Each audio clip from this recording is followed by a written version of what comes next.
सर्वांच्या प्रतिनिधी बांधवांना सुद्धा दिवाळीच्या खूप खूप शुभेच्छा.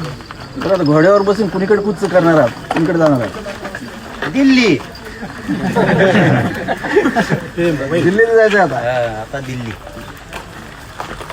कोणत्या प्रश्नासाठी जाणार आहे दिल्लीला? नाही नाही, मराठ्यांचं अधिवेशन त्याच्यासाठी. आता असं नाही की काही मागणी असं अजिबात नाही. असं अजिबात नाही. एक मराठा समाज देशातला एकत्र आला पाहिजे. त्या हिशोबानं आपण समाजाला एकत्र करण्याची जबाबदारी, समाजाला एकमेकाला बळ देण्याची जबाबदारी आपण पार पाडली पाहिजे. हटके पार मराठ्यांनी झेंडे लावले, आपण बघितले पाहिजे कुठपर्यंत गेलं. पुऱ्या देशात मराठा समाज हा विखुरलेला आहे, पुऱ्या देशात. त्यासाठी अधिवेशन आणि घोडा शिकतोय, शिकलं पाहिजे. क्षत्रिय मराठ्यांच्या रक्तात सगळं शिकणार, शिकतोय.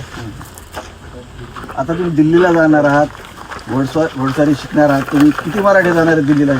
सॉरी कुठे करणार आहात? 70-80 लाखापर्यंत मराठी दिल्ली जातील. देशातले किती येत आहेत आता बघूया. ते दिवाळीच्या नंतर सगळीकडं सगळे किंवा शिष्टमंडळ आम्ही प्रत्येक जिल्ह्यात पाठवणार, प्रत्येक जिल्ह्यात.